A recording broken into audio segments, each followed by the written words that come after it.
Oke, jadi kali ini gue balik lagi dengan suatu hal yang baru sih sebenarnya, ini penalaran umum gitu. Di penalaran umum sebenarnya itu kan mengenai matematika juga, tapi nggak terlalu matematika karena mengandalkan logika kayak gitu kan. Ada silogisme, terus ada figural juga gitu ya, yang gue tahu gitu, yang gue cari tahu, gue dapet kayak begitu ya. Jadi langsung saja ke soal nomor 1 ya, silogisme ini menarik kesimpulan kayak gitu. Nah, toolset di nomor 1 ini ada beberapa pernyataan gitu ya, ada 3 pernyataan atau 3 kalimat.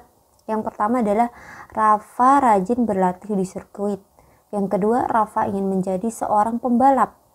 Jaehyuk senang menonton balap dan ingin berprofesi sebagai pembalap gitu. Kesimpulan mana yang benar? Jaehyuk tidak disebutkan rajin berlatih di sini. Ini bisa.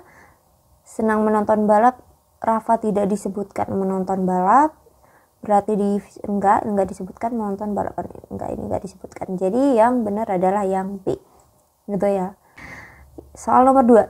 Sesuai dengan kesepakatan direktur dengan karyawan perusahaan Komzi, karyawan mengundurkan diri dengan diberi pesangon atau perusahaan ditutup. Jadi kayak gini, kondisinya adalah ada perusahaan Komzi ya, ada kondisi 2 gitu, katanya atau bukan dan, atau. Jadi kondisinya ada 2. Ketika mendapat pesangon, otomatis perusahaan tidak ditutup. Ketika perusahaan ditutup, otomatis tidak mendapatkan pesangon gitu. Hanya salah satu yang terjadi kayak begitu ya.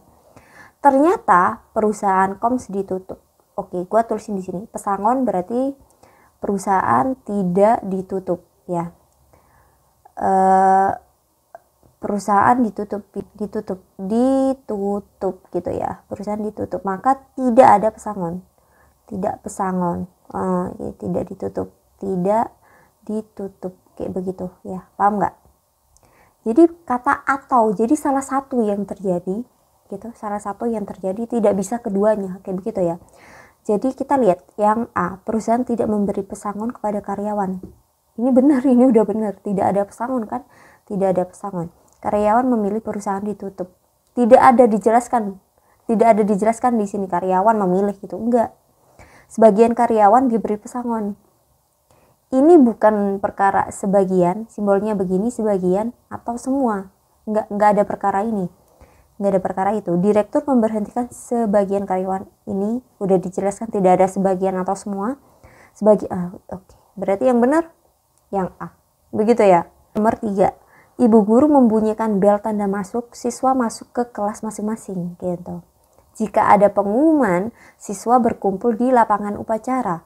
Saat ini siswa berada di luar atau mereka tidak berkumpul di lapangan upacara.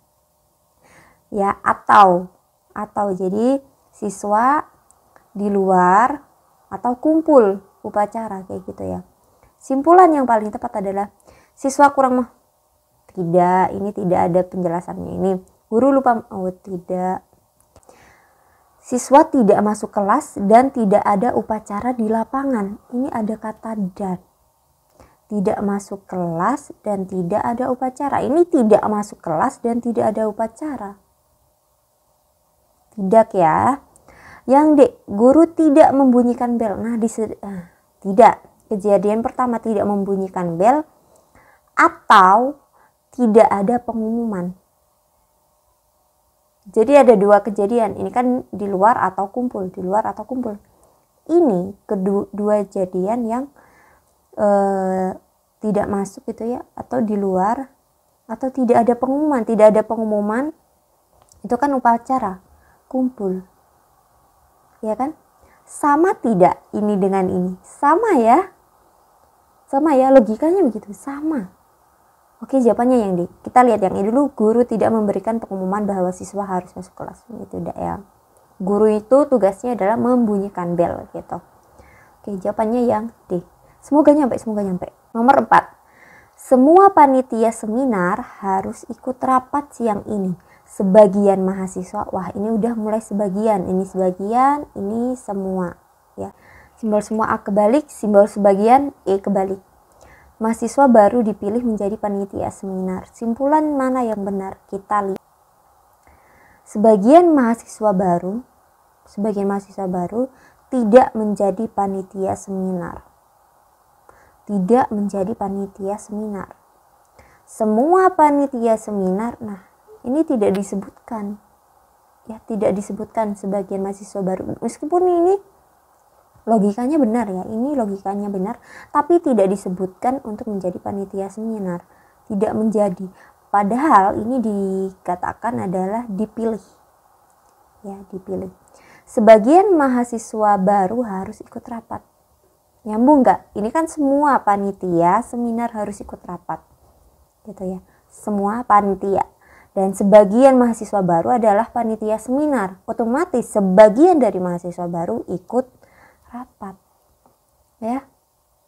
Kayak begitu. Ini yang benar. Kita lihat. Semua panitia, ini jelas tidak. Sebagian panitia, semua ya, semua panitia yang ikut rapat. Semua mahasiswa baru. Oke. Begitu ya. Ini benar, ini logikanya benar, tapi tidak disebutkan dan tidak diceritakan dan tidak masuk ke dalam dua pernyataan tersebut.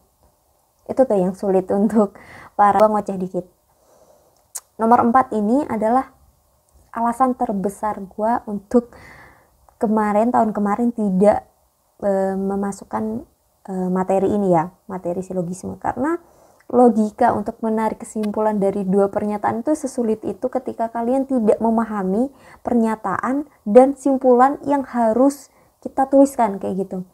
Pernyataannya apa, simpulannya apa. Ini benar, simpulan A ini benar, tapi tidak nyambung dengan dua pernyataan yang ada di nomor 4 gitu. Dan ini adalah permasalahan di siswa-siswa Indonesia. Makanya gue tahun kemarin tidak membahas, karena gue takut tidak nyampe, karena kita tidak bertemu secara langsung dan hanya melalui YouTube gitu. Adapun pernyataan gue balasnya juga di komentar. Jadi ikut kelas aja ya kalau mau dibahas, ikut kelas aja. Promosi ini. Nomor 5, semua siswa yang pandai pasti lulus ujian. Yang pandai, semua siswa yang pandai. Sebagian siswa kelas 12 bukan siswa yang pandai, tapi belum tentu tidak lulus ujian. Di sini tidak ada keterangan. Yang tidak pandai pasti tidak lulus ujian. Tidak ada keterangan tersebut ya. Tidak. Ya itu jadi catatan pertama. Yang A, semua yang lulus ujian adalah siswa kelas 12. Ini tidak diceritakan. Sebagian siswa yang pandai tidak lulus ujian. Padahal semua siswa yang pandai lulus ujian. Tak nyambung. Semua siswa yang pandai sebagian siswa kelas 12 tidak ini tidak ada ceritanya. Sebagian siswa kelas 12 tidak lulus ujian. Bisa jadi. Ini bernilai benar. Jadi ada materi gua ya di bab 6 ya, judulnya adalah lanjutan kupas tuntas materi logika matematika. Logika matematika. Nanti di sana gue jelasin secara jelentreh gitu ya semua. Kok bisa sih bernilai benar ketika P itu ada penjelasannya. BS gitu. Secara matematikanya, model matematikanya. Kenapa sih bisa bernilai benar kayak begitu? Ada.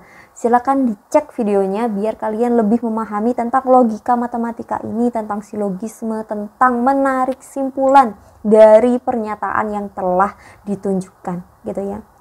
Pernyataan ini, simpulannya terlihat benar tapi tidak benar gitu loh, tidak nyambung.